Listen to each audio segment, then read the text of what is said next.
Hey folks, Curtis Stone here. Welcome back to our video series where we're exploring all the states and provinces of North America and analyzing them through the context of homesteading. And today we're going to look at Hawaii.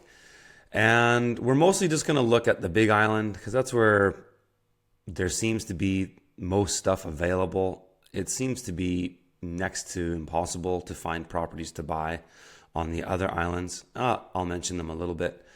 But we're just going to mostly look at the island of Hawaii, the big island. Most people I know who live down there or who have lived down there live on the Big Island. Some of my friends have lived on Maui, but it's very, very expensive and hard to buy property there. I have had a friend in the past who lived on Molokai Island, and that's a pretty neat little island. But we're mostly just going to focus on the Big Island here. There's kind of one main challenge in Hawaii is, well, it could be a few. One is the immediate threat of volcanic activity, okay? And that's why we've kind of closed off this area because of that. Another one is accessibility to goods and services. Not necessarily services, yeah, maybe a bit of services, but goods for sure. It can be challenging to get things in Hawaii, and in a collapse type scenario, I would imagine the goods would stop flowing to Hawaii entirely. Things have a tendency to be expensive in Hawaii as well as a result of that. And there's some neat history with Hawaii as far as what the traditional diet was and then what it became after colonialization. I have been told, and I noticed it myself down there, is that Spam is the number one food product in Hawaii because of supply chain issues that have happened over the past. And there's some history with that, with colonialization, which you can check out. But that's also another one too, the colonialization. I'm not some social justice warrior here. I'm just speaking to things that are fairly obvious to observe if you go to these places. I've been to Oahu and Molokai, and I noticed the tension pretty much immediately. I grew up in Canada, and many parts of British Columbia in Canada have a similar thing where there's a native population that have been fairly hard done by, and they're somewhat disgruntled towards outsiders, and I get it. But it's certainly noticeable, at least in Oahu and Molokai, and I find that's a tough thing to live around. One of my good friends lived on this island of Molokai and then later moved to Maui. And he said that he just couldn't handle the tension. He always felt like an outsider. And so they didn't stay there as a result of that. So food for thought. I think there's less of that on the Big Island from what I've gathered. So take it for what it's worth. But one thing right out of the gate that's very interesting about the main island of Hawaii is that if you go on the Köppen-Geiger climate classification, now if you're new to this series, the Köppen-Geiger is the map that we use to talk about climate zones. But these climate zones don't pertain, they partially do, but they don't pertain exclusively to what you're familiar with the USDA climate zones, where we're talking zone 3, zone 4, zone 5, zone 6, zone 7, etc. We're talking about a classification system that factors in tropical, equatorial, arid, temperate, boreal, and polar. Is that Hawaii is one of the few places in the world where you have almost every single climate zone, maybe except boreal, in one place. Yeah, we've got tropical, which is equatorial. We've got arid. We've got temperate and polar, all in one place. It's quite fascinating. Now, we're only going to look at the Big Island, and unfortunately, that's all that the Köppen-Geiger gives us. It doesn't give us that data on this, but I can tell you for sure, because I've spent a good amount of time on Molokai Island. The western side of the island is a savanna climate, very dry, and some of it is arid. And then the other is tropical. And it's really, really quite neat because you can drive from one end of the island to the other in like 45 minutes. And over here, you're in this dry, desolate badlands, thorny stuff everywhere, to tropical paradise on this side. It's really quite fascinating to see. But even on the Big Island, you'll notice that as well. So, if you look at our climate classification here, what we have are in the tropics, because tropics are always hot, there's only variation in precipitation because it's all hot. Whereas with boreal and temperate, we classify for temperature and precipitation. But here it's just precipitation, because it'll just vary from the savannas to the tropics. But look at how there's all this variation from savanna tropics to wet tropics. And then you've got down here, we've got some BSH, which is your hot, arid climates. And then we've got temperate up on the higher sides of the mountain, all the way to polar up at the top. So it's really quite fascinating when you think about having all these variances in climate in such a place.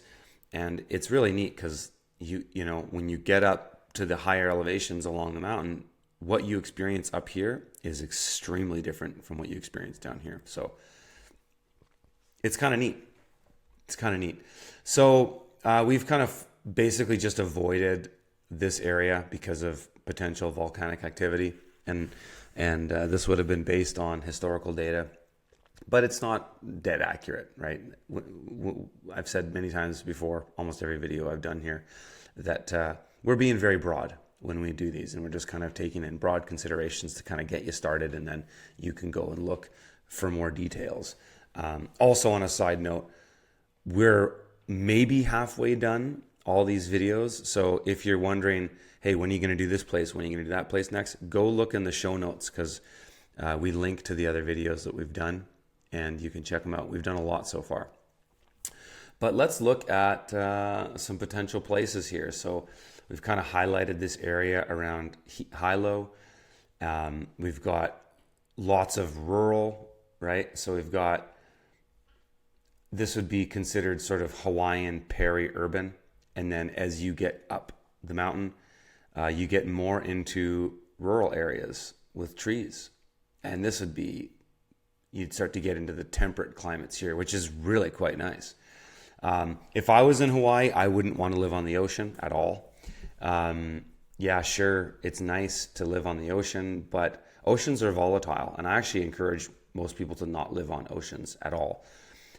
You can still access the ocean. You can still go down, right? And you can still, almost from anywhere in Hawaii, you're going to have a view of the ocean. So you get the best of both worlds. But to be on the ocean is quite volatile. So it's usually better to be up into the mountains a little bit, closer to the trees.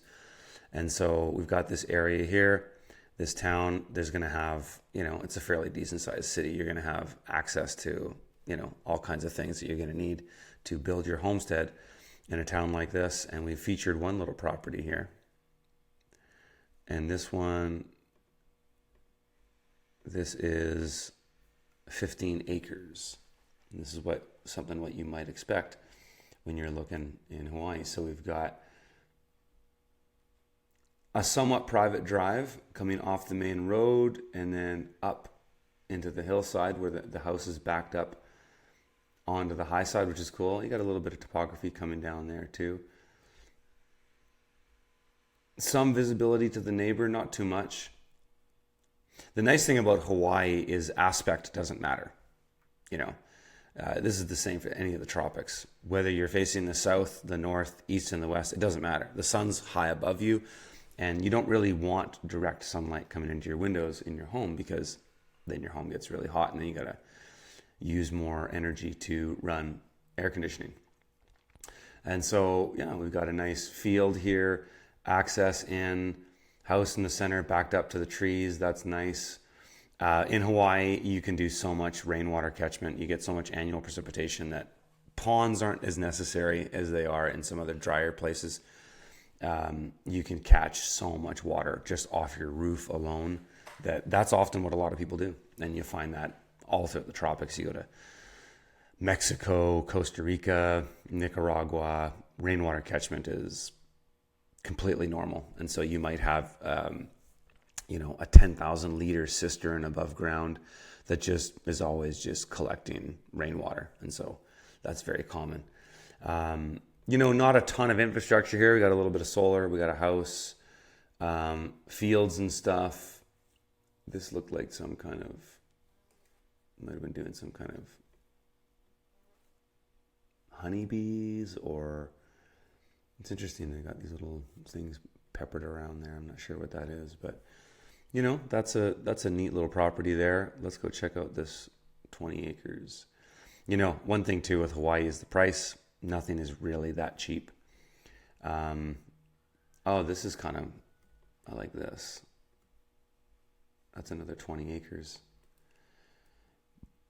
In a little semi-valley or very subtle gulch going down towards the ocean. Lots of trees, very private. Don't really have...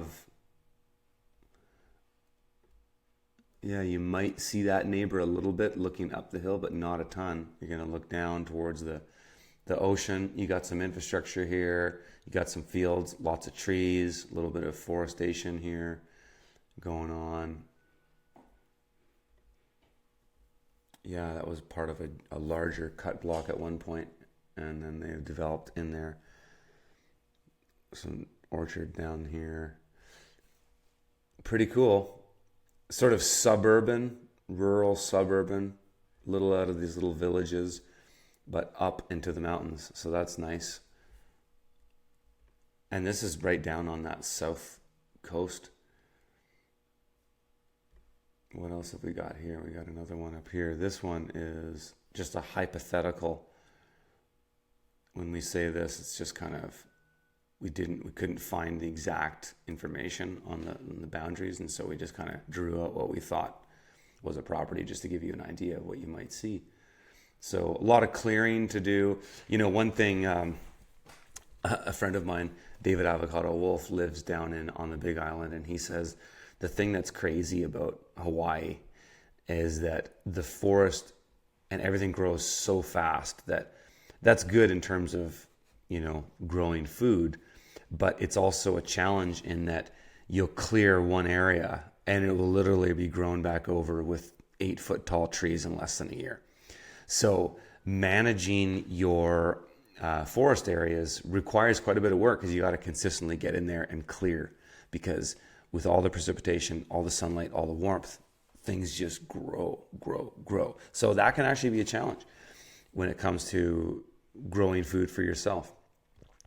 Also, with the lush habitat of a tropical rainforest also comes a lot of extra predators. There's a lot of just animals and things out there. So, you got to really take that into consideration when you're thinking about moving to a place like this.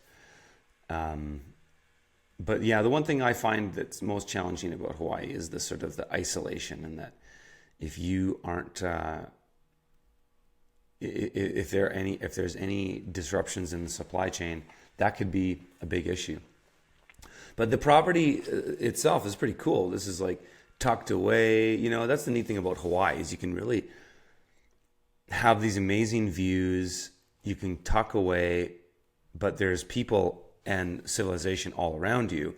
But because of the topography of the mountain, you go around the mountain and you get private views everywhere, which is amazing. There's not a lot of places in the world that you can enjoy that luxury.